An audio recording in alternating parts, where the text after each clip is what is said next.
Sembesini kwa hinara Jumeyu besini kwa hinara yampa obi be busase denti na na yedi nyomu ishe jumedi ase asema eda Okuapeman abe fishi esongni a mini wunyina nim mra sade ya dankwa nya ne bebi koi che ohimia de kuya so benya ne bebi koi isensema efa Okuapeman ahinsi won besi ene hina no dika mene wo asede mene wo apede se ebetena se ye besua de na ye mene na no beyi ene ne prempren ekoso no ya hwe na de bia be de beto yi anase de na niye beto yi nti na AKRO life ya fa to ye won so se e ojumede a wo fa ni se adesua ene ye besua de ye besua de afa Okuapeman ahinsem ene nsem a ekoso wo fie ofrem na na sapori fiankon obetuma twa so afrem sapori se me cameraman no ayi opanyene ana se yenu aberima ana se yenyonko ai ne ne ba betwetwe nkomo na edayen so dedaw AKRO life de mfa ne mansie yechio obibia yejeri se Akropong-AKuapem obia huye se na AKRO life team ne huye anen eda oba de na se wa mafe ente se akwa beto yen yeda obibia se pempi no ahwe AKRO life se uti dede kakra we achi ana se bibi kakra we achi we yen kasa achi a isuto o studio B na studio B isuto a pempi no ahwe na wati nsu ni kakra we achi mebo asem nsem nu preko na mebo asem nu preko de a na obibe se na de nsem na eda ponso a AKRO life ya ba twetwe ho nkomo nsem abi sape edi so omra no meka ho na ye ne twetwe nkomo fa ninim de kakra onim na ye twetwe nkomo fa ho nsem abi sa na eno ne den na edi kan judgment na na watwe pepepe a nsuto Okuapeman na na watwe pepepe esi se na nanom traditional council ebuai no ekọden ya tibi producer am live by me mebusa na se moka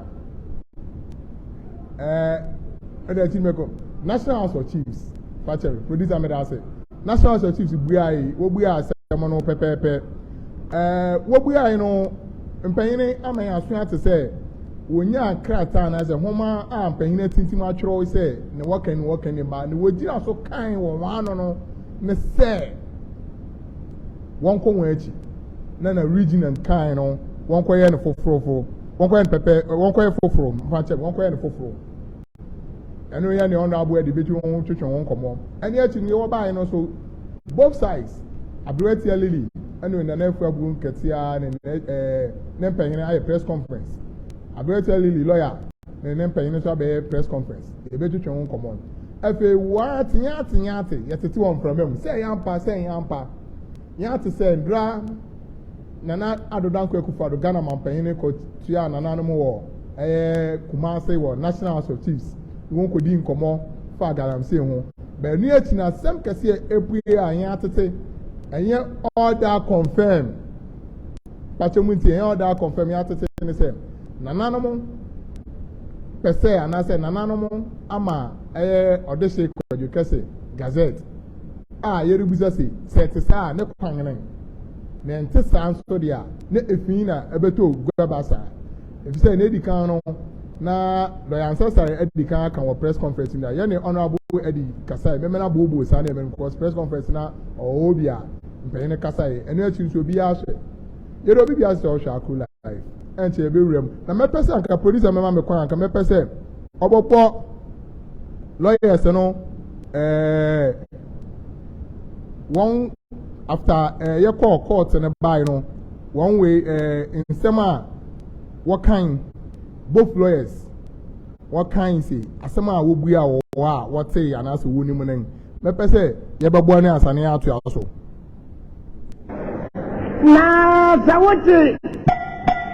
ne one sansawo and then we decide you 3 times say them 40 and I am found as one kind say, and your woman and on better and this regional house can't say, young boy, young boy, Yinia, one say, some say, ain't he? Now, one more kind of say, this regional house of chiefs say, yes, some for back, not young penny food here, no for dinner as my name, no fango manabia, no, the summary of the judgments.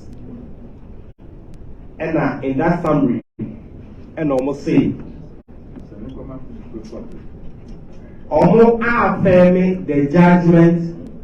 of the Judicial Committee of the Eastern Regional House of Chiefs. It means say the judgment of the Eastern Regional House of Chiefs is valid and binding. It's valid, and so your woman be say once almost say Eluna almost affirming offer which is available right now. Now we are commenting say and I don't say then you should be our judgment.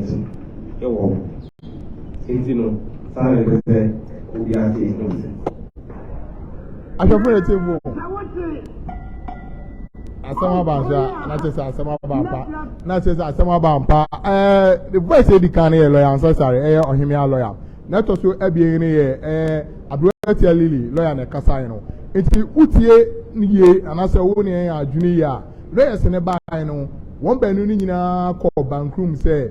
nananu say womra na wo medi na Eastern Region House of Chiefs Eastern Region House of Chiefs mo fan chebe e kan no pepepe you know very ready baba chuche nkomo no very ready ya ma go ba ko live mi jewuso chia wetie fo no wa hwefo nyina sa me wo hwe no wo mpempem nkruso ni amanso medical achia concern citizen for amu America ya atemonka se muso mo keka mo saase na ma beboa na Okuapeman nanim aka concern for the anken adwuma titiri aye ne se ye boa se bi obi ayare bia den a ontumi nsa ne betumi aye na operation ne mo ne ade a anka concern for yin adwuma ne nanso mpuntu de ade asumdwei enam ita asumdwei ni wa mpuntu di ntumi nko nanim enti concern for yesusu hu ya dwuna sa abai yende ye ni afa bia na mom ye begina preko ne ya ma no kwade because edu baby obi aba hwe na anu ya yawde ya judgment a rule na bai obiara si wedi obiara kan yo pe na mo ne ade obaye safori edina metia concern fo maka medical akese eburifo no ya be ba kwasi de ya be no great na yi mu chairman no na amono krom ye fi eburi pe ne ba amono krom edu krom de ne de ye be sere e de ye se advert a be je miska na ni nyina ye nkoso edu krom fo de ne ye be du ho anwumre mbe fo krom na ye no great concern yeah but that's very many say why preko na me be say concern na okada bia na say we no na for wa chechire mu wa me hu preko o sign a former assemblyman or Sambrum electoral area here then now here from 2002 to 2006 honorable Eddie Akufu Facebook on our concern for president honorable ebobo ewram say mere etia nkakra na nsunsu to 20 ebobo ewram peko lady kan ya bo voice no the two lawyers work court in by asema what kind if it say work court by say wosi when declare be lawyers na be kasa only when there was answer na lawyers na kasa no where there who said bra ya oda no be before I won fi kuma asani medu ye but na concern for yan ye ba abonten ye be kire mu ni pedi nyina se wo brode enye banche kufodu ya asem no na wo kan esi wo mra meye no enua na wo kan esi wo mra na wo meye na bra ye concern for the two gwai ene o ya de ye fa bi papa ena we say mu ne mo hwe ye tutu gu na me pesa me fa wa free so akonya na me ka kire nipa nyina se concern ye ni ato no kwade turodo ene ye beka utie meko abrowa tia lili ne lawyer no o say brofo kan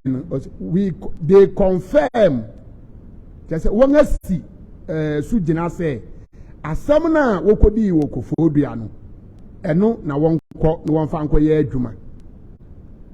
enti se asam no wo ka ese yemfa nko ye adwuma de a ene na di adanse se obi a ni bi mu ye asam no me pese me kire mu kakra kire ahwefo ne atiefo se asam no obi a nu a wadi bi mu ene obi anso ni fo ye esane se ohemi ya si hene wo se ne den ontwam Lily Abrowati anso was see hini ne de no so was won't because was obia de awon akan won kotwam na wonya na foforo say ye bezi wo nti wo hwe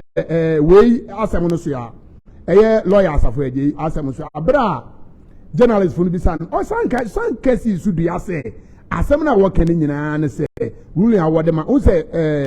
mintubi hu radio station ku ya obisa asa akochi obisa lawyer staff ya jese judgment no kan ana o se da bi eje judgment no kan na emom oral ruling award ma won wo ho no eno na ogina so na oreka se okotu niama ewo wo friends den judgment a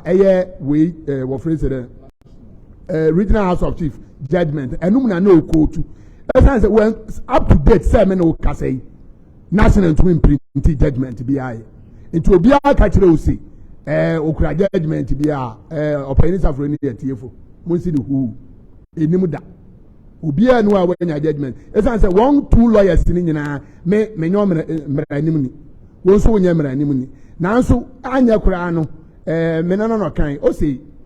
wadi mi kura no so dokono wo ya asese ope ohun sa aben because asama we no be kan lawyer asafo je kan ani asama we nso kan no esi obepepe sanke betumi a wo do pa sansi subio na hwa se asama me kan ana concern for kan atoro be na woman na Messi subiem na etem pebusa asasem ni se asem be dey agua say ye fi kuma say abedi concern do to Akro life ma update ni I don't know ye be dey agua say ne won declare o de se kwaje kwesi say Okuapeman o te sa asem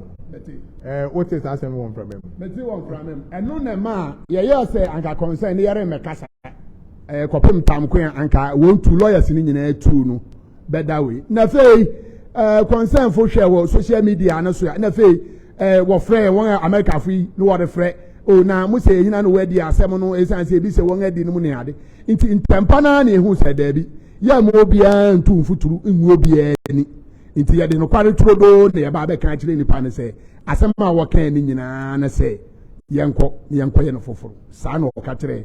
wɔn no nti monkɔ na monkɔ yɛ no foforo abusu yɛn hyia na wɔn pa na yegusu kaba no ba bi wɔ hɔ a mehwɛ ruling no a wɔ man ma bɛkan ruling no kofodua ruling ba bi kun a wɔkan a mehu sɛ nananom ɛhɔ de mɛkɔrɛte kakra judgment ni mu meka no kwara asɛm trodo akyerɛ bia asɛm a yɛrekan miss american sɛ we a wogye di sɛ anaasɛ we a wosusu sɛ ne american enimu no metro challenge ma wo sɛ bra Okuapeman ama mmere mu no ɔheme obiara no ɔde di nkɔmɔ ɔheme yawo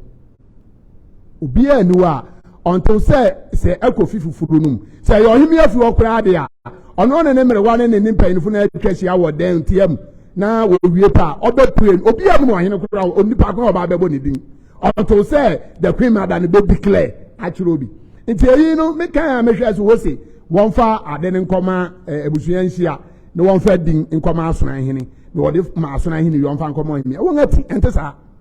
akanfo amamere mu no until said the queen madam bɛ din no obi anu oni mo nya akokoro ɔde no ba because ade se dɔɔso sɛ wokɔ bɔ din na obi hu a wode ntawantaw ebi ni nea yɛte hu a adai esane sɛ me baabi a me hu sɛ ɔheme anum anasa asona mu di fo kakra wɔ ho ne sɛ bra anka wɔkɔ akɔbɔ ɔde hye kwasi akufu din no anka nti sɛ wɔkɔ no wɔkɔ sere no wɔbɔ din wi ansa no akɔ akɔsere because din no nti sɛ obi hu until sɛ queen madam obebie na anu aka sɛ sesei onipa asɛm resi na mede no mam so Okuapeman hene obi ani hɔ ati so ohu mmea mpanyinfo na wɔn ɛne ti wɔ si yɛkɔbisa aberewa sɛ asɛm si na wɔrekɔ na bia wɔkɔtua gyina wɔ so kɔbisa aberewa tia kyerɛ den wɔkɔhyɛ dantua mu no wɔreba na wɔbɛba wɔbɛka bia na ɛfan na wɔn atoa so nti ɛhɔ sɛ ɛma mehwɛ wɔfrɛ sɛ saa judgment na nyankopɔn anim kware me minister na me wɔ sika anka saa hɔ pɛ ne de ɛnyɛ the whole thing saa hɔ pɛ ne de because yɛn concern for no yɛpɛ sɛ amammerɛ ne amane ɛne nhyehyɛe a ɛwɔ Okuapeman mu ɛgyina sɛ ne yɛte sɛ ɛgyina pɛpɛɛpɛ na ɛwɔ adukurom no yɛbɛhwɛ sɛ ɛte sɛ ɛgyina adukuromfo mpanyinfo a yɛhu a kyɛ sɛ biribia ne yɛbɛhwɛ sɛ biribia nti yɛdwɛ ɛhaw me sɛ ahaw me kakra a mehwɛ sɛ ankanananom bɛhwɛ no wɔ yi a wɔn sto nipa ne wɔn mɛbɛ sɛ Okuapeman kwan a wɔfa so si wɔn yi ɛsiane sɛ da bi a wɔbɛ invite mɛba bɛkyerɛ kwan a wɔfa so si Okuapeman ahensi no ɛyɛ different ɛnti sɛ ɔhene bi yɛ asi kɛkɛ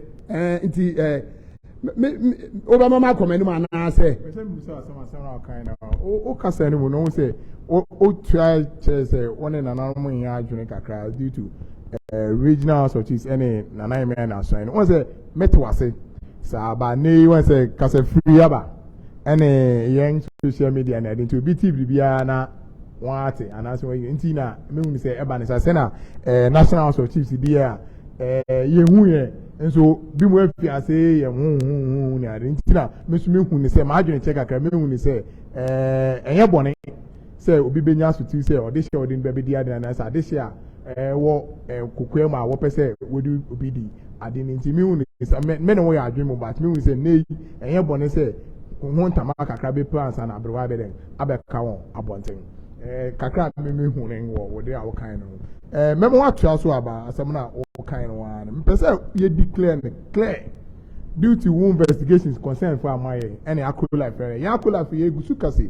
yɛ ni Okuapeman due to national house of chiefs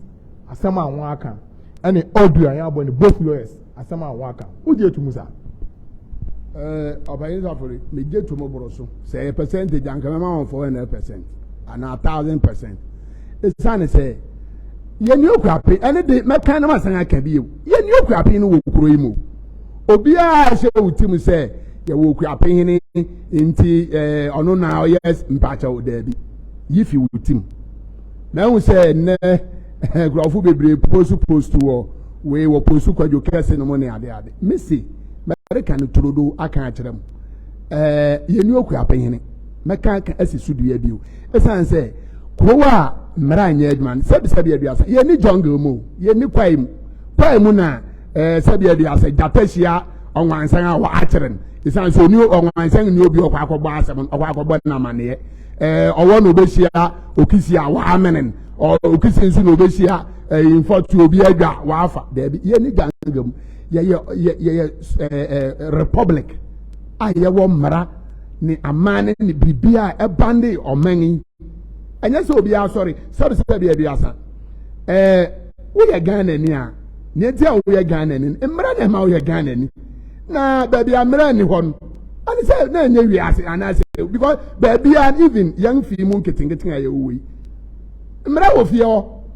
fi bi wɔ ha wontumi nsɔre anɔpa nkobu wɔbɔbɔ nan wɔn atum wɔn no ayɛ wɔn mmara eti sɛ mmara wɔ ɔman no mu no wotie ɔhemea press conference no ma wɔn nso mekɔ hɔ yi concern fo yɛkɔe na ankasa nkora na mekɔe ma nsoma na ankasa na mekɔe na nneɛma a meka ɔhemea asɛm a bra concern fo yɛde bɛtu gua ba wɔn tu press conference no nyinaa sɛ mede obi a ɔpa asomdwee no mene na ɛbɔ ɛnyɛ sɛ mene ne bɔ sɛ mene kɔ nakra na da bia me sɛ Yesu Kristo rekɔ no ɔhyɛ da aka kyerɛ yɛn sɛ merekɔi menya mu isia mesom o gyina afo no na waba abegyina uso okeka saa nsɛm no nyina awie sɛ hon kronkron ɔno ɔbɛhyɛ mo man wayɛ sɛ owie last minute asɛm ɔka kyerɛ wɔn sɛ Nyankopɔn asomdwe na mede gyam nti ade a wɔfrɛ na asomdwe de ɛsombo asomdwe ɛnya adeketewa asomdwe sombo nti obiara ɔpa asomdwe nso mene ne bɔ ɔhemia bɛ start ɔba bɛ address ɛyɛ nipa anaasɛ na akidifo no asɛm obuye na anu odi kan so chi obiara ma obiara ohun ne biara yɛ nen ɔba na afirisi apa apart from afirisi apa no nso a ɔman ne ade ochichi obiara wi ɔ address media ne nyina wi ɔkan sɛ ɔne de asomdwei ɛna ɔhwehwɛ na akidifo no sɛ na mfiti ase no waka kyerɛ wɔn nyinaa sɛ abotrɛ wie nkonimdi nti momɔmɔden na baabi a obiara bɛdu no ɔma asomdwei ana abotrɛ momɔden nkɔ enti ɔmehu ne saa no me nso mani gye because concern fo yɛne gye nneɛma saa ho ofi hɔ no ofi ɔhemia fi asomdwei nsɛm a ɔkan no ɛna ɔde adesrɛde nso to ɔmanpanyin anim sɛ ɛsan sɛ ɔmanpanyin biribi nkyɛn mɛkootu ha de mɛkootu no ɔsɛ biribi nkyɛn sɛ ɔmanpanyin yɛ okuropo ne ba na agya na ne na ne mu nyinaa da Akropong kurom ha nti biribi nkyɛn sɛ ɔno na kakra ɔno bɛsrɛ no sɛ wɔma mmara ɛnyɛ adwuma obi a ɔka mmara asɛm sɛ mmara nyɛ adwuma no na onya ako no ɔpa asomdwe o because mmara no wɔde govern asomdwe da bia meka kyerɛ mu sɛ baabi a wɔfrɛ nsɛ dɛn justice anaasɛ atɛntene ni wɔ no asomdwe ni wɔ even dɔkono a yɛn yɛtɔ adi anaa akɔ akɔtɔ ade no ɛtinya ne kakra wobɛsɛ woanyɛ kora obi asɛe wɔfrɛ nsɛ dɛn adekode no awɛ nti yɛbɛserɛ ɔwie ɔde kyɛw pa ma ɔmanpanyin yɛbɛserɛ ɔmanpanyin nso sɛ ɔno nso ɔmmɔmmɔden na ɔhemea no aka no anka ɔmmɔmmɔden no ɔmfa nyɛ adwuma ɔmo wɔnni mmara so wɔn akɔ nne na ɔtwe pɛpɛɛpɛ no wɔbae sɛ wɔn ama ruling na awie nti wɔnkɔ yɛ no foforɔ lawyers baanu yi nyinaa aka sɛ wɔsi wɔn mmara na wɔnyɛ mɛkootu ɔsi they confirm wɔn confirm Eastern Regional House of Chiefs asɛm a wɔkan ne sɛ wɔnkɔ yɛ no foforɔ wɔn confirm woyɛ no tia ancestor nso bɛkan ɔsi ancestor kora the president ɔsi mibisa wɔn mpa na biesa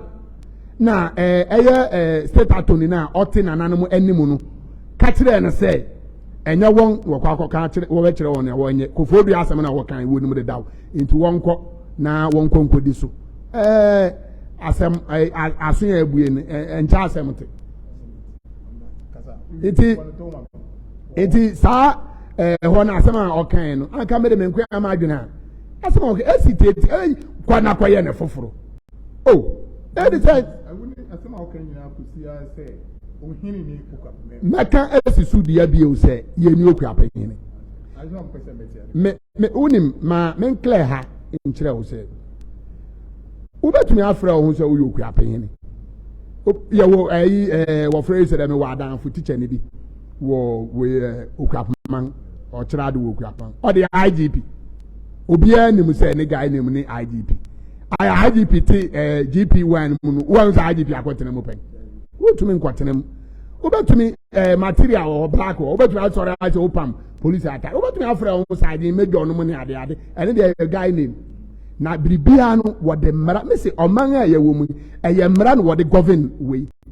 wopɛ sɛ wodi ɔhene a wɔwɔ n'akwan kyɛ sɛ biribiara wɔbɛyɛ biara no ɔwɔ n'akwan so sɛsi a wɔfrɛ no sɛ ɔhene a wɔn wɔgye tum sɛ ɔyɛ ɔhene daa bɛn no wɔsii no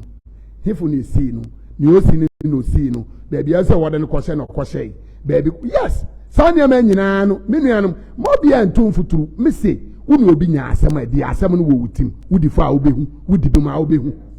ɛda so ɛho nsɛm a wɔkeka wɔ ɔman no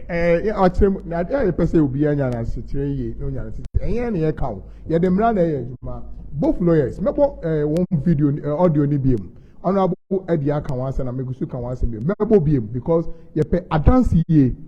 ɛnɛ na wɔkɔ national house of chiefs by no both lawyers ɛyɛ ɔhemia lawyer ɛne aberewatia lily lawyer abɛbɛ to gba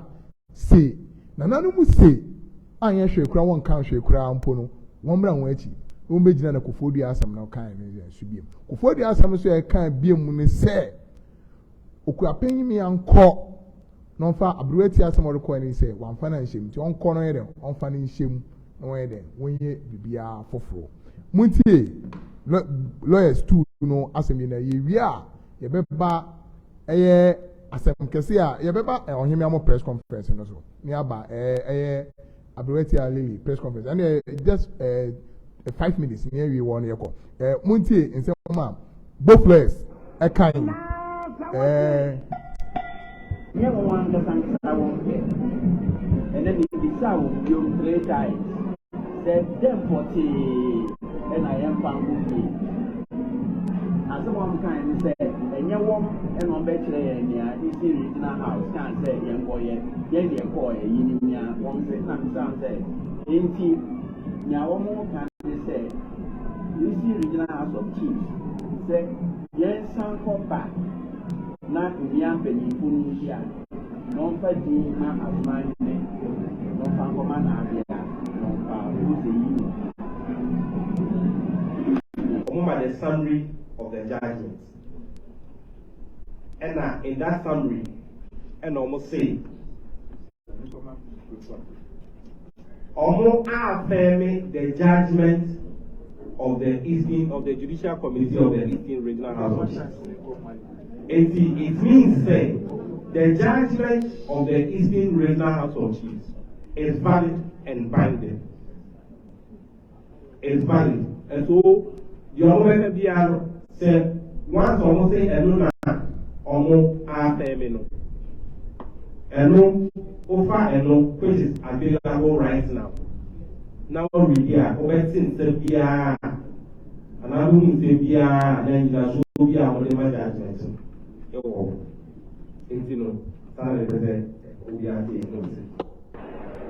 Medase producer mayante medase ahwefo na tefo en na kan de 2 lawyers na akasa no one asem o kan mi say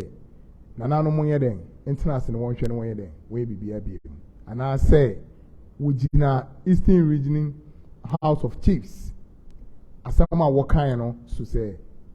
nananom enhwe na wonye bibia say ye de sa judgment na to Facebook did out kan ni nyina wo kan obenya mo titi ase se na nam no bae no won si Okuapeman bia ye prempre amena ka say de Okuapeman ni Okuapeman say ab according to one license na workers and next Okuapeman ni Okuapeman ye be call press conference e call no so first one ye be kan one asem ye aberewatia Lily press conference bibi pay mo ho journalist bi busa asem bi na be say be busa honorable Eddie ho asem kakra ma me hwe say menya ho video na one ye be kan eno ne akon hemi ade no nyekoti woma April papa content assembly a journalist bisa mpese me play na yen ahwefo nyina ti ansa na wo hu nim de bia o de aka wa man journalist be play also TV Africa say them say obobo ni dem beti ni obusa abuwati Lily Ajema about contempt bi a akoso mmiri ntem yen ti asema ekos wo ye mesem Emra bo say on mine me ka say ya dem ko court my like contempt, right? Contempt, and also that case no about I went here in and he was never part of any problem. Okay. Akafuna etibu me sambo ni biem no mati ni bia no wanti ni mpatoti journalist ni di kan kasa ansa na lawyer na to aso no ya Abuwati Lily lawyer na e kasa no Emra bo say on mine me ka say ya dem ko court my like contempt, right? Contempt, and also that case no about I went here in and he was never part of any problem. Okay. ana wori sase we o adwen check akra ide asa na ya akọ life de won ya abetuga edu be bia nsem ni bi wo a eyesro mintumi hu contempt no emi say dynamic me ye concern for ye research kakra mintumu say asafo eje no na ye Lily Ajema lawyer ba contempt lawyer we are some of Kufuria na lawyer Kabie father de and asafo eje ni na lawyer ma Lily Ajema na say Lily Ajema ne lawyer na okasa na ne original domanium na orika we a meka ADESUA ping say lawyer ada say wa seda eno on person obeka no kware ana say ne wirafi emu baako mi say ada say wa seda no on person obeka no kware ana say asem nipa na no ote wo no ehun say atora bi na contempt actually Abuwati Lily Ajema any wo phrase den Kwadwo kase ni nyina actually wo me wo paper me wo ho adanse ukọ consent page so ya ye de ato da ye kyerɛkyerɛ nsɛm ye de to wo ni tie ma kan ama metumi me gyina me nkura paper bia by niaman ketingiti mi wo ni justice odi asɛm no wo frɛ no Justice Doris Dabanka Bekwin tie okay Mr. Kura say lawyer is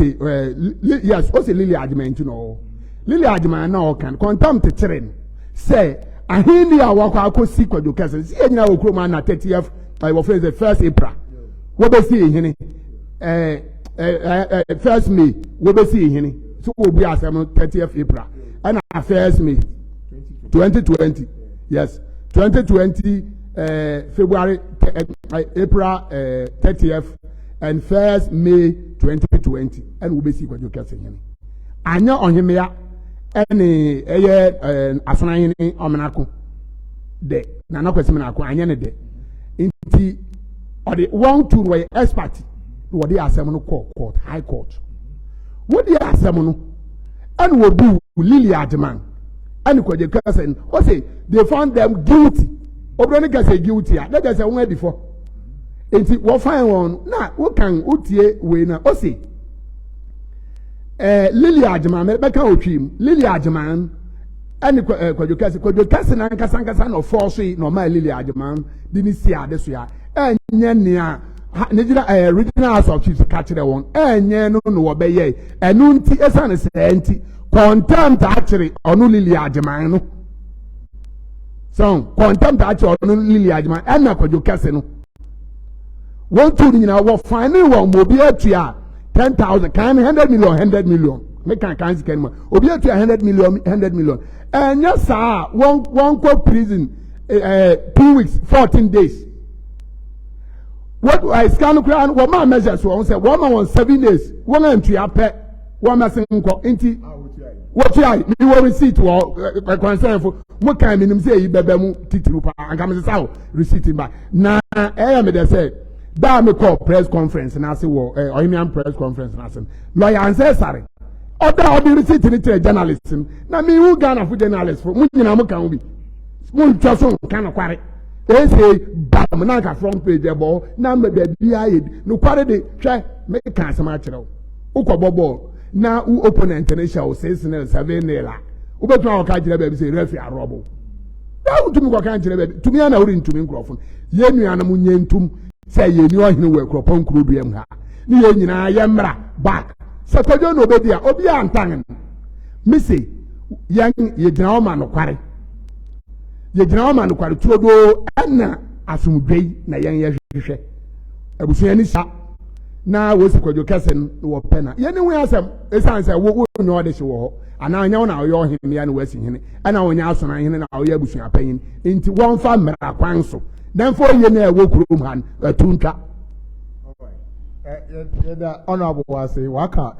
press conference course ma this another abretia lily ajima asema kase ko pray won pa no ye wi a wo boni nyina to fa na dem ye rekọ ohimia press conference no so na ye be si akokosi national of chiefs asema no so ohimia ne mpenye ne no la ya katu gwase wanya ne nte se mpenye pese eye ene ambon wa ade bi anase wo pese wo ma ode she kwadwo kase gazette ayo say wetie did and say untie dia me pese wo betie sa audio ni bi answer me bi say honorable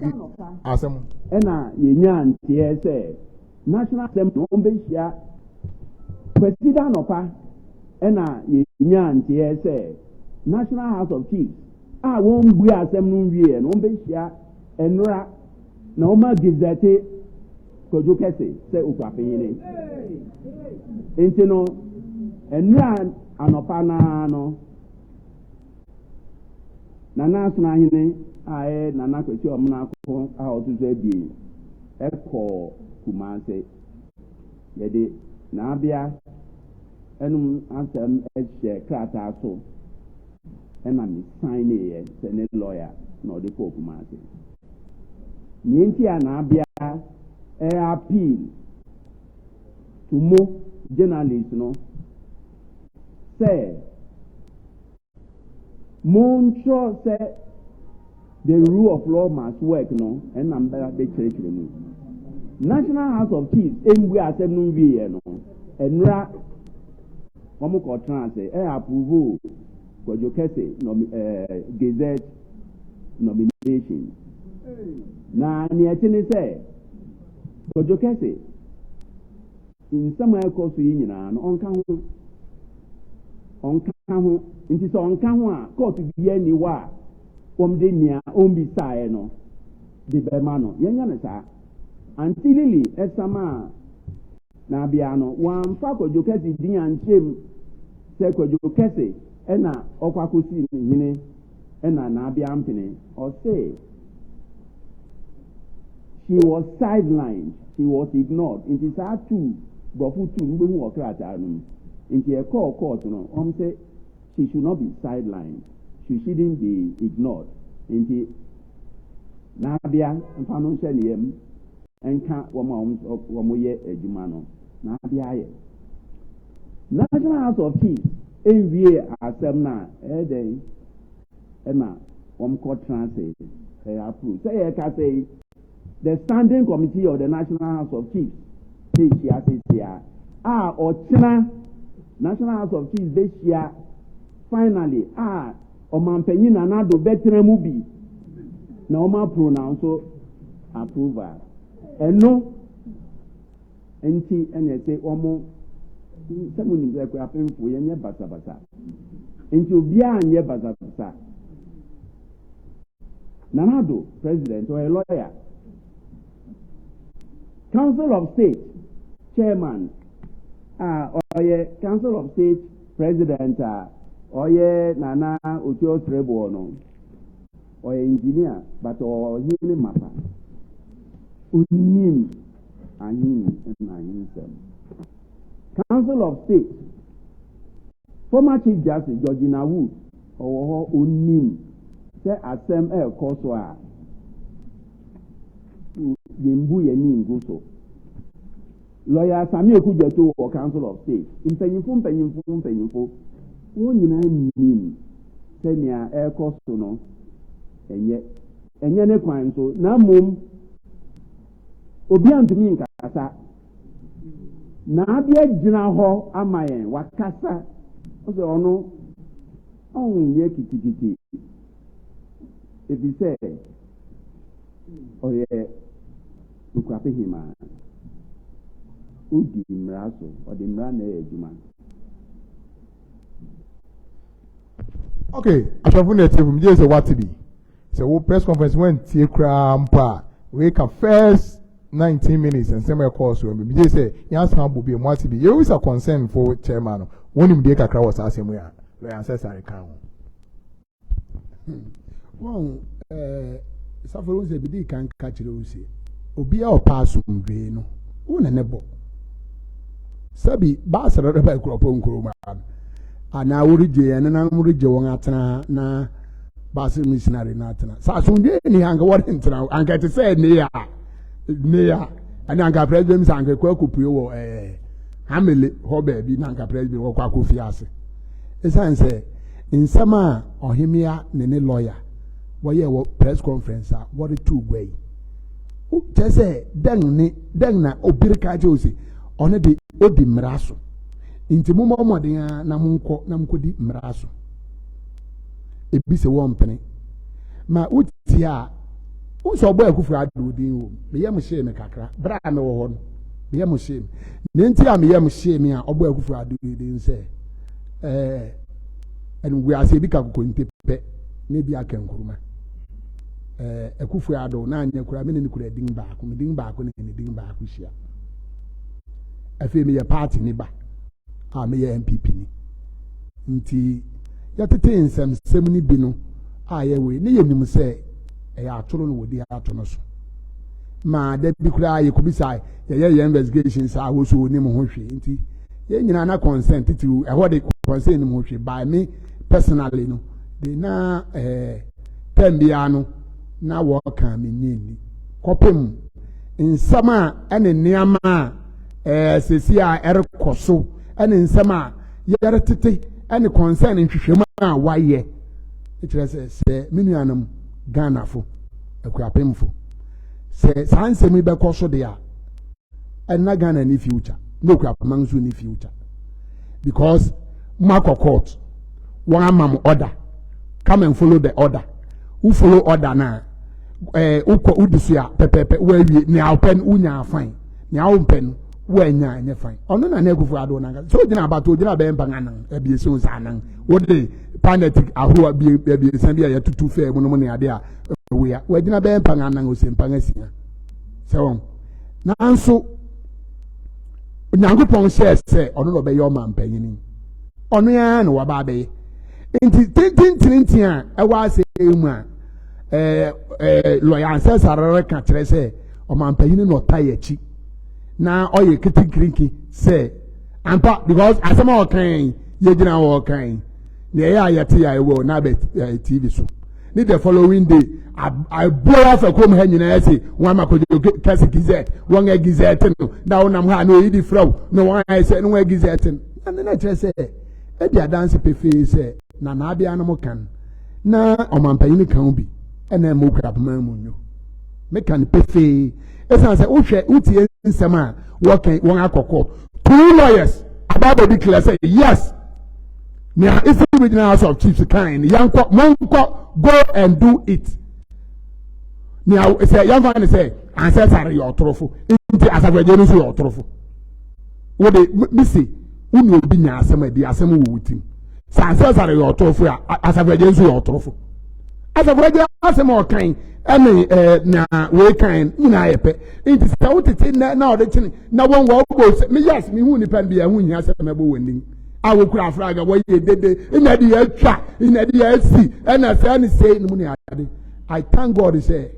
da bia me se me do Nyankopon asese me ye Okuapem ana me ye Ghana ni because sansemi enye baby a na esi a saa mi no nipa ntoye me say ade ba ko e concern for yaw titiru ni brusa wepra ana kwamana abuafo a wepra anka ekropon sam de ya twene hi te sane abrechi ntokwa na anka de abesi ani na sese baby a ade no rekọ no se udo obi are yade na uhu se asisiri be mu pe na obi yes hwe mebe ma wo story kitu mpanyinfo tu ane abofra baako na wokọ wi ogwan abrechi wo wi abrechi na wo hu ne ade nyina wo kọ share baby boy no so no kọ share ban mu no kọ yi ba bi ono no sha nti okọ yi ne bai na bra wo gusu chenam no waku ogwan wo chenam wo twa nam ne kese baako to ha ne wo twa kese baako nso ya to ya ne wo twa ketewa baako ekwa sa be 3-4 times ana abofra ne hu se ketewa no me na wo pese wo de man nti asema ka kire mpanifo se papa anam em se no gonyo ketewa di ogwan wura na so bete because yes say aya no wo che ne pepepe e de no ogwan wura na so akwa akote yes asisi aba baby because say what kind was one nyina meye let's assuming say one nyina akwae no ana nka ebi e ho baby mpo was mwashia and ade no aya busu asem so ade no ye total busu asem lily adema ulo busu ani na ade press conference na okay say mi di mraso nti ana mi nua pọ ode mi akọ court na nso won o tire mu say yes lily ye mi nua iti mu amafa ho wake up mo na mo nchanga mu se mo mpere na mo twa nkrofo nan mo du wo ye anuanam okan won so okan dabi mi di achi ko kofodu abra wo kofodu an ana we odesi kwasi akofo bra wo pon court no se dem se okogunsu we ogunsu wie na obai na we pa na obdo ne sabo lily emeti no se and lily na lily ya na 2 me mo hin ni di ohne kuni bufuwi ana lily ka kire ni so ye mi busuani yes once I would be our friends or this kwasi akufu ya chini once one bufuwi no na so me ya dan mi busuani ti me hu na metwam won wore kan busuani asem ya pa mo che wa Akropong-AKuapem ene omampa yinfo ne politicians say mo twa mo hu fi wo ho na wo mama de anhwehwe Okuapeman ni mayen no Okuapeman kwa na nim ya abedi MPP aba power metwe de mesiasi mu ye nyamfa so bi ai ni nyina ye sansem sem ade to wode for police na hwen ho se me ma ya adwuma wo friends dem cantonment post office side or lands commission post office side or na me man bi ya adwuma wo that side na se wo ho a people sounds one from airport to Flagstaff house. It is say the Akropong say nyame Akropong sounds Akropong sing tabia police meanwhile so yenko na mo say o yenska the security guard just ram ya pam chaw munya busuana na nkasa isi wo onye wo fo wo onye mere ye ne wo ba ye besom sani obi mpakanfo di kan ko ka kire na ade asi obi a ode bebe bia ye besom no ya sram o ma wo ho kwan kakra na won twu won ho mfim nti ne kokko mpese o mebisa we about concern no say about press conference na wakasai wo ho no na ancestry tape na Mary boy about say nananom ye mpemfo wo a oye woni mumra won famra ye adwuma no woni ancestry ye adwuma say mpemfo no ni mumra no won famra ye adwuma na say won pe won ye no wo pe misi obi a ati se wode mra ye adwuma hwe ama mpayin akufu ado ya to abama no wie a odi wie no ono hu se we di so ono antumi and declare no se me na me ye wina until so otwen kopem se electoral commissioner no can o declare as a winner even 2000 and we na anu ya de 2020 dia NDC for the court I don't know NDC for anke one penny and also no 2012 for them or so the court anke so dem penny into Ghana and show ade ba ko ya okan ma ye nyina ye ni je hu se bra 2012 o si onye verdict into na nso Ghana nti obefa na saa no jetu na mpa o men twan ya Akropong say na ono so abedi o man pain then the thing say mujai one dey do grade say ware 4 years e bi ansa na ono reba one okay me that say wo phrase say ono kura mpa a eno e say edosu bread esewu no ubedi wedi 2 times bread obedi na auto we asia nyamere si wo hin in history of this republic obi am when you vote to say when you vote eti yabasere titiru MPP fo mpa ino fu amowo Akuapem kurum Akuapem ha ene yen MPs ene the one so wo pese wo begina MPs ene one so wo ye yes sramu munkabi na mankabi na mo am se mfa mo ho a there be hye no e be hye wa fra ye nyina that was okay honorable MPP fo munkabi ye bobo Nana Akufo-Addo voice note ye repa last one so about atesema yenya ne say ndra epemfo ama odehye kwadwokese gazette say ye ne kware Akro life ye ni mprempren ndra ye we Akropong-AKuapem mo na etese ofie TV platform mpa akosho ode abeto de kabize na echi ni so hu social media other media houses ni be we Akuapem re managing kwane ade ye hu infoni ade anase ye hu nipa we Akropong a obu osese bibi sta akwa and ade chin ye nya ho nyina so papa bi ese confirm here but sem a ye nya ese na lawyer ancestral kan no enwumre ball no sia no ko no sa na ye nya atesem se omanpene etu ni na gira mu se won hwe na woma odehye kwadwokese gazette ye betie omanpene asem a waka won Okuapeman ahimfi be last year ago pepe oba Okuapeman oba nsra say about 2 years ago, me check it, I say year ago or 2 years ago. About 2 years ago, oba Okuapeman ahimfi. There be a year ago, 2021. Oba Okuapeman ahimfi oba you know na odehye kwadwokese gwam say Okuapeman obechi ampen na. Asema obeka wone na erekoso mprempren say yetete say opese one famra ye adwuma anaso wore mamra ye adwuma no wofa kwati kwan bi ma odehye kwadwokese gazette no eyampa na say eyampa yenti voice note wo omanpen adodan kwa Akufo-Addo ankasa no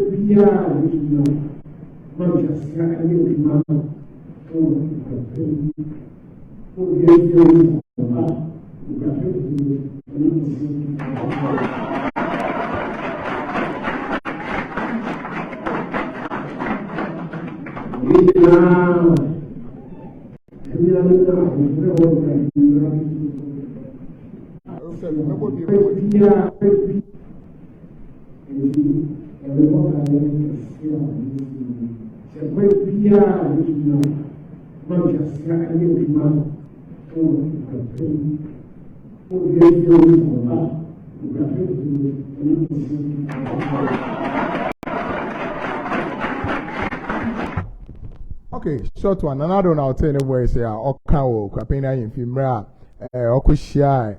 odehye kwadwokese wa ahimfi a orekase kwan bi obefa so as a president obehwe na odehye kwadwokese edimu say ohene no na ote no honorable Eddie atesem say etisa say ndra na Akufo-Addo call Kumasi National of Chiefs na atogwa na say abamusa na say sebe na say etise odehye kwadwokese one man gazette say Okuapeman no say etisa eyemra na ne kwan wadwenkyere den edi meka bo mutu ansa na maba gazette na ankasa so Akufo-Addo asama obo playback obo audio obo kire me sisi a metie be me kura mentie na matete na say American na one concern man bi owo we na okan si sa asem no na mi so wenye no kware kopem say ne matie fi Akro life is unfortunate pathetic say a whole president we lawyer say yes say yan fan say president me more we be your fans are yaraga. Men coca we be anase Edward Mahama Namubi. Na work sa sim will be dinner working ya. They are uncoming the betchen. Now man paying Casasa. Press conference and answers are kind. Sa sim pepe menyani. Until me judge nye kakao no ma me letter or churo koma way for Council of States for say one more than nanka one call order. According to answers are encouraged say letter crowd Council of States the bed man crown farmer. Minuanum Ghana yan fe yanang sifem na yan hwe nei ayo say Okuapeman na enya na asem nei abayo say Akropong for na enya won asem na akoya bi no osi obranfu ya wa boje no kura adade oreba nti oye we na otwobi otwoba ko ba obi mirika no bi say nsi da osi wo chicha nti da kura wo twitwa yi wo be chicha na ba bi du wonso ada no man panyini utume ko baabi a wunim say manso mekai ye dana oba okọ himi awo ofi ohimi awo no be kan say kwan bia obefa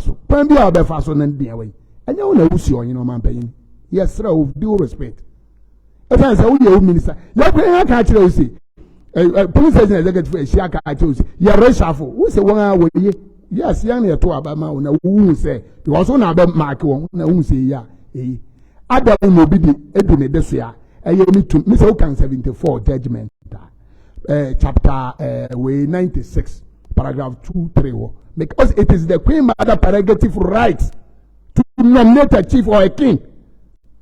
Open say I now ya go to where your friends your customary law book wo kwana kwa hwe mo kwa aka se no ne ade o kan na even class 5 book or class 4 book o say queen mother no si Okuapeman o si onye na mbi si Okuapeman o si onye nti eyi no nyina efin Bayin, with due respect, and you know, I didn't see no appointment, and it wouldn't to me my appointment. Now, where Monsieur, Mudi the other side, I won't pass a baby so. Now, Mobayen, Mayin, not the be I'm sorry, I will mope. I say, Obi on baby, there be an Uhiam with baby. Mofu say, money pan, Namopeso, dear. The family is there. Go and lobby. Sha Onyankopon kra ye lobby nimia se upo bibi na wo hia fi Onyankopon na otwe na ma ebi de yampaibo obi kra ri need 7 days obi kra ri need 40 days. That means he's loving God on Onyankopon on Onyamere sa it go to the farm and I want to family. I don't understand this thing. Sabu so family no say that me no want me ask I say mo bomone ana mo ko abusua no wa o ye pamochaw ni enti so di na say ne say na muntu nko kan hwe na mo ya mo pese tintintin na je say asumdwe no man bayin pese be ba okuru mu yes na da bia me kan say na nsan ahemfo aba say won na nanka wo go coast time na say colonial time na anka Ghana ko beton nipa na wo mu nyina anka say trading because how these people are now they say obi are corrupt war system no asafo nka no kware nananam nka no kware teacher fo nka no kware police fo nka no kware won just say o man muna ye wo mu nyina all the systems in agency bia is not working no open way now yes what will be nan atutuo pay what can nan onam one na what no tutuo around 12 o'clock what is any concern for or toy about amount 4 warning shots on an amho or konoba obi ayewe na eyi ni o man and Ghana ni future I'm telling you say na be your man budia and Charlie because mental system na as inti obi ti say ekufu dampare ye bi na oba wo bo ni wo man fan ye bi gba akose wo inti ekufu dampare IDP inti say wo atu obi na wa e enko to ye a ni pani gusu na mo sang tutuo na okofa asam ne bai ne nam ho onko to ye onye ahwe ye na otewo aba oso yare hey yo in that the unu na prosperity will judge everybody. I'm telling you gospel fact because mo person mo say Akropong na concern for yare mpere mama say ne da. All right me follow up about my question. What can about audio now, my boy? But me person me bisa say last question I'm person bisa we are now me the as a young way by we are now person me bisa we say in the quarry say audition could you say nananum a House of Chiefs. What teacher say we the the man Gazette Okuapeman na say mpanyina assembly down when you call court and say ni man na say bibi na say what the fan say what the amana say na president and I say the say what the amana say president is one farmer and I say na nanu mo hwe what the amana Okuapeman eye ne mra nen ne kwan nen bedase sa question adesua wo binti mesre ahwefo ene atiefo say uye bibia ma wen waso mail na ba be kan so na masafori aware so eno ware ne metumi uma me kwan metumi abobɔ nipa wo ye word na within 2 weeks 3 weeks 1 month egu ana say enu afi na egu aware o enyo hene a oba be tena kopem tamkwan a wawu enu po be ware na opese wo ya ayefra ukokota wo ma opepa the better ho for 21 days e Ghana mara o ma mba yin onim enti say we anyemfo no so wonim because won ba be dia den before what ba be dia den abem ansan wo say nene wo besi wo hinin e say Queen Madam officially notice for 21 days obi a me challenge Queen Madam capacity a one man ho kwan wa continue o menge wo mra na ye governor o menge yo Jesus obi aban wa na agene so mpese obedi mra so mra no the govern of men aware amisi 3 days 4 days ebe tumi egu kuran oba da ya yefra wo ma opepa na wo de akotare wo for we so obeje gizeta ese o file notice board wo nipa na ekuro na nkasa wo for 21 days u ya 21 days ni wi a ansa na wo de afa traditional council sana gizet said wo je gizet and ete sani obi furu dua kwa ofa so furu saa no di san ansa na nsa be kan gizet no wore ma ye wo nipa bi a won na wotumi sign portion wo portion the Queen Madam is part nya me kan me boya ahemfo ene mranimfo na mo ne ade asona yin wo ba bi a o sign because by custom no the asona yin ono ye the ebusuan pain of the forest too ono no ye ebusuan pain wo ofori agua no o portion or sign it is obi se wakoje gizeta bi sense asona yin signature wo so ya na obi se wakoje gizeta bi sense Queen Madam ni sa wo so ya na obi ayesa no man pain ni hweso no obi ayesa perjury a criminal ati se na mata am wo check na me de akọ baby akọ sign se na enyew na sign na me uje se metam wo check na se wo na wo check book lo ma atam na ma sign na me de kọ na we nu wo hu se enyew ni enyeme ni safori a uje se den wo be enye criminal Ghana pen na sa na ma ibesi o manga wo ni mra so e na sa nse ma ibesi hwe gazette process na we unotu we wi a say ni pet say sansan ni nyina say wo sign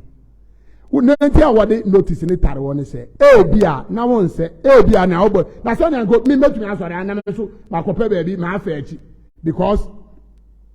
obi a wo nananum a wo friends den National House of Chiefs and IC Regional House of Chiefs wonim se chia bia adeshi ene wonim ama oja adeshi ene wonim nkati afo adeshi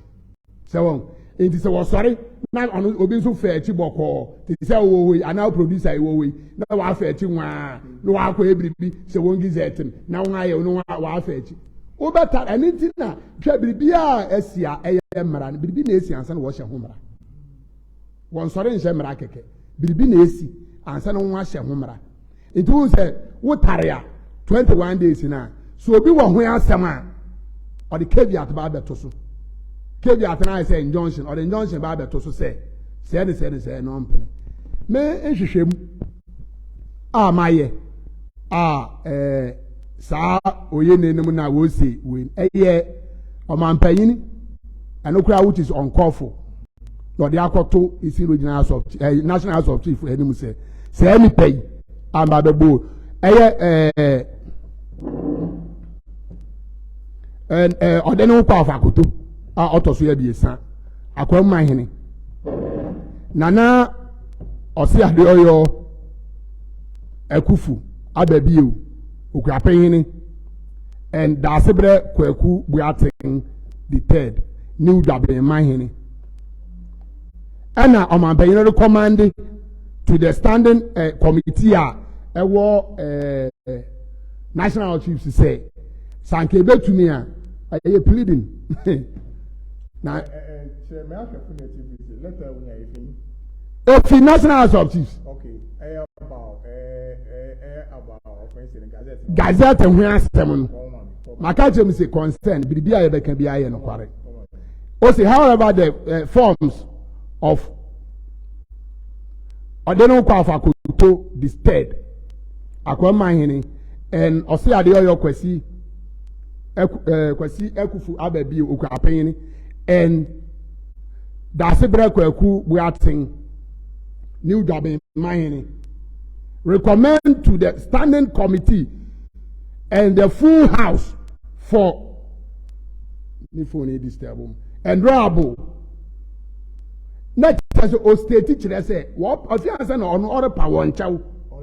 olobi won say anke betumi a which is enya mra metetin wo we say that we say mra wore ye nananum reba say say obi apa what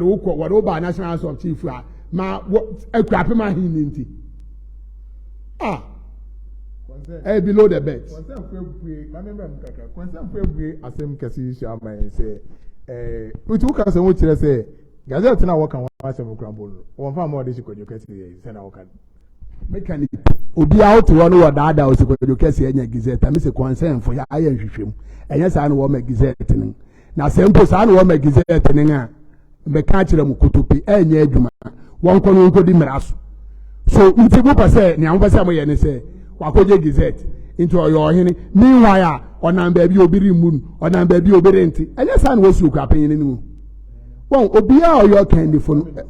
yeah obia oyo kan the phone also you respectful obia wo bu no community man as wo bu ne manfo bu enti biribia ye achewa enya kwan emfo obu ma emfa de oye ne owo dan bi se yeto mo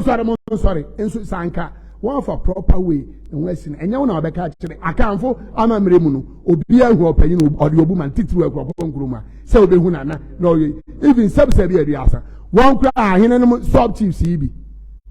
yi kura bi ba ye sorry gina wo na count Okuapeman monya manya fe ne yehu na yan sorry ne yenyina ye de yan abeta na achi ne wadi Okuapeman na Okuapeman na yefe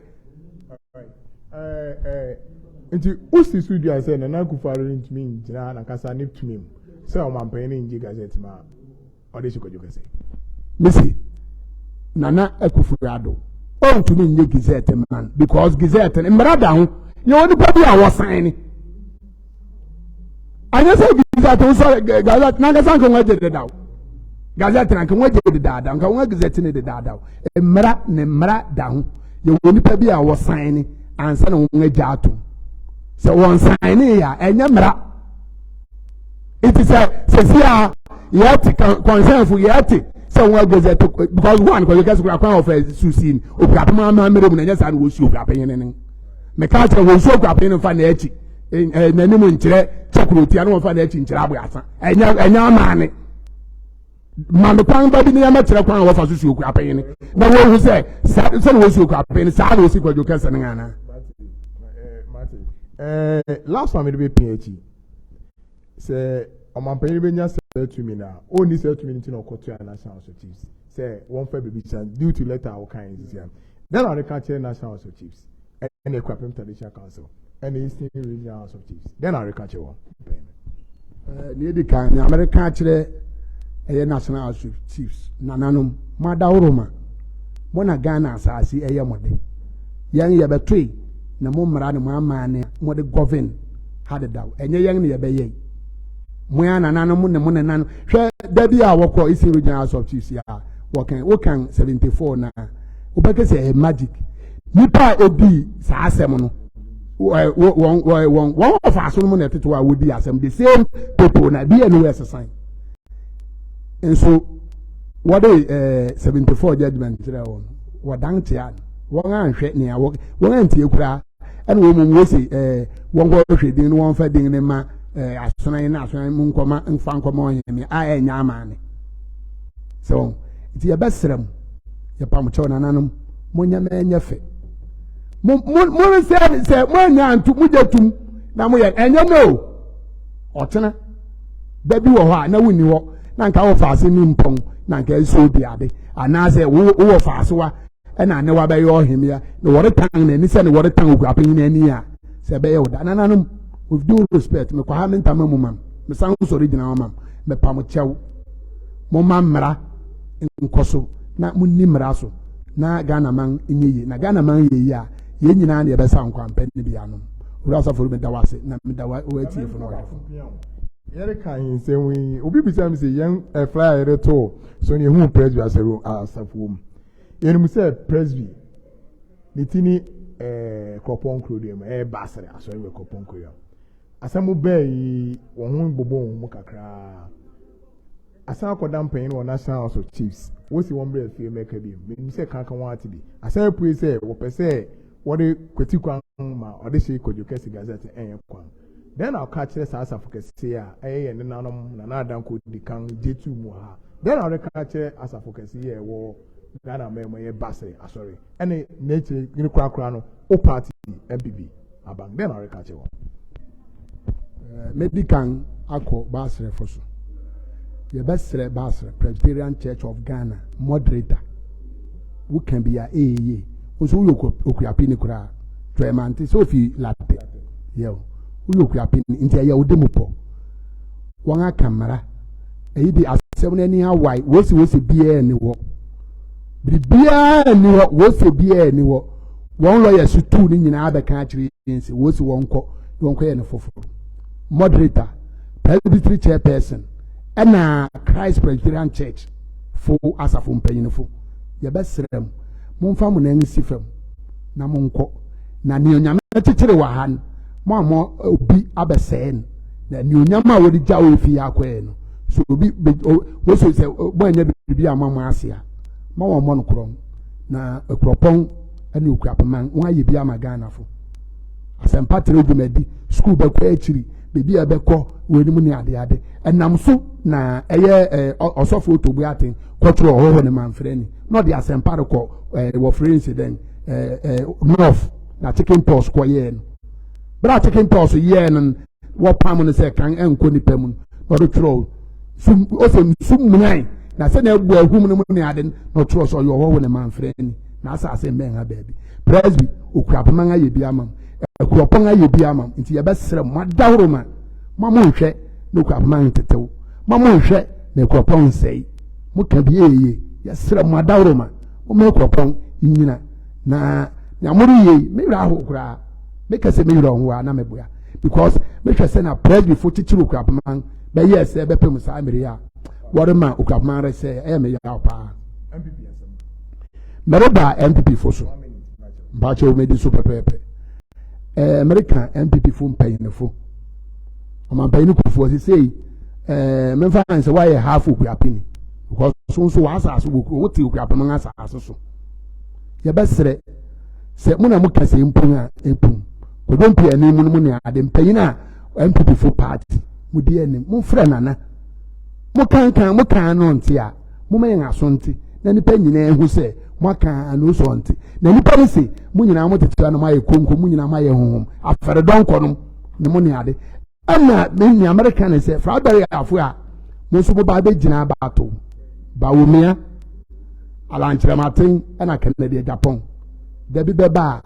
misi Ghana ene ne Akropong so ene Ghana me da mo nyina ase se mo nya so paetie advice a me de be ma eye ekitaefo ahimi ya chidifo ena akojo kese nso ana lili ajema ya chidifo se o ma asumdwe bibia wode ano kan eyeye many akwa bi pai menanse conflict resolution mechanism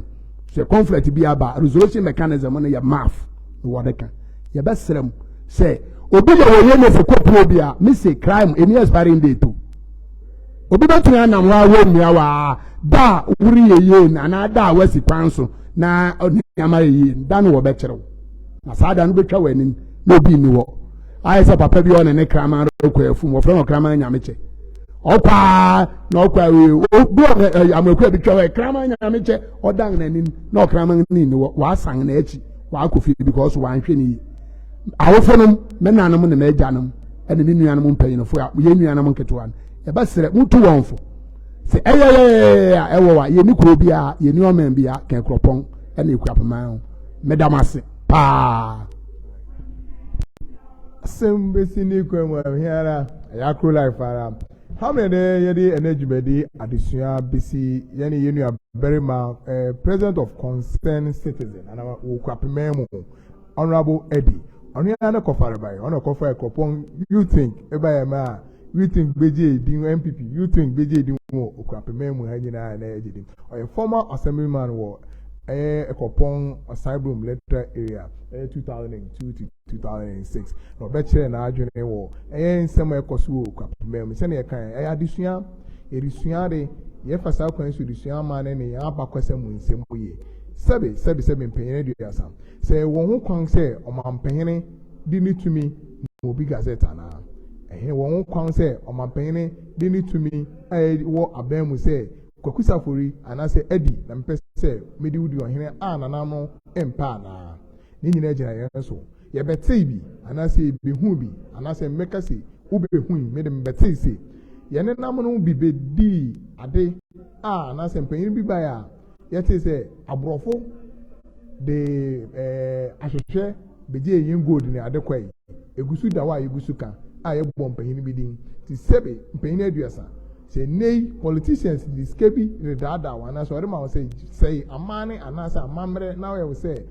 wenya they are politicians obeko only need 4 years and 8 years we no okwa ogusu ye ohene ogusu ye oman na say busuan ejapade kai say ubedi ade a na namu bua wona ubedi ade betena egwa so ye wo ni pedua na wode wa betena egwa no so no na wo ye niama ese wo pe na wone na mo be kwedie wo a wosese to wo amane na amamere kwan so na ba bedu so ama wan ye ohene ana se wan ye ndi akom na ye na sabe mpenye aduasa kukwemu ade bi ana se bibi obeje na be ma wan hu se wo ye ohene omi anka na kware ye ba kope se ye wei na ye se ye de to a ye nyina ye fanto ye wei na ye se ye de to ye nyina ye fanto ni titiru Akropong ahensem akwa aba nyina no afi ye hu ye nya na ntei ye hu ni ye people ana meka se omampanyin akufu ado mu bi ni nsase mu bi ntine ma na mo niama wo pese wo ye a emema ye ato ye ento ye enyon no a akendu baabi a ye aduye ni nyina etu bi na ka na asem bibi ebesi bi ye ni se mpanyin ka kire ye mmiri bi ntem na esisi Okuapeman ye nje ni ye nyin anase ye bedu samri ni yerete asa na ase yeri hu se wo kan no ayampa na ase yampa Jolati over to you mmiri wie ne kwakwa sa meka che wusi Akuapem ahinsi anase Akuapem ahinsem ekoso anase Akuapem yumedi anoso nipa bia bibia wori ye bia wasetrem bia kan hu se eda wotwem eye papa eda wotwem eye bone a eda wotwem otugwa jankwasi wadaroma sisi ya mprempren woni the acting president of Akuapem Traditional Council nana dendin na orija wo Okuapeman nana dendin na dachi nchirima be kan fa ho nana dendin na mprempren Okuapeman rebo afa ho dimpa yedin dimbo no su yedin obi nim mira wo yanim yenim mira ye beko miri ni wo modasani yeti wiase na yare ba ehwe ni pewu abrochiri obi nim da obi beko miri na ani yema na kware indedi ne kware bededi nyina se nananom besore gina wo na mo si mubu se yew ye peni na mo peni na mu se ne kware a edan anim enye ne kware nso a edan anim ne kura ne den youth of today yenhwe yenkasa suye papa asem bia obeka for penyin wan na say yaw bia sebe obeya openyin na hu se won so beya openyin so what 29 30 years na won say wo ahoden wo betuma ye nema kai say hu begogo yen fan ya adesua kese mesremo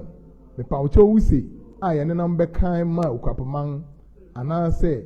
ebu ni nidi Okuapeman de wo magana man nyina de kan sam si okoponi de obeka simpaucho wusi mumma yemfa yen adwuma ye ne beboa ye nyina hamne ne di dwumadi ne besi ewom se nsem bi wa meka erin obi de ba na ehwem na ye hwehwem na ekoni yi no omampanyin Akufo-Addo be haw na nanom wo Okuapeman ahinsem America ne sesi asam so se odu a mebuoyi mra amamata se hunni kwansa kana na kasasa ne yetete ya na se letter eye honorable edidi change si ama se na efe yen hu se hu bon Okuapeman ahinsem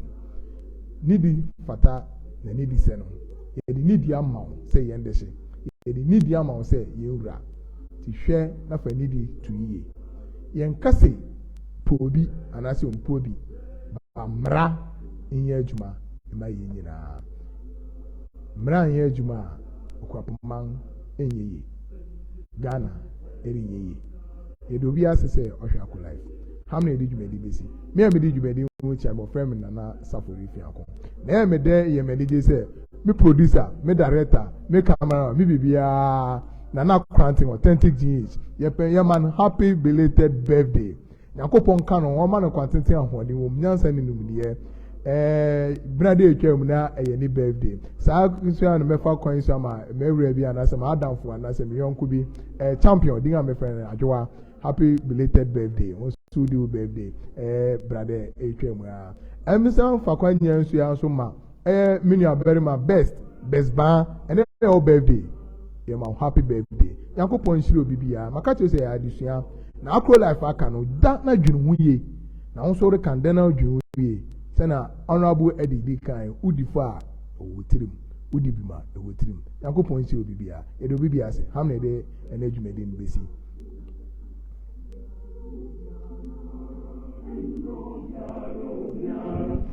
Ejumeye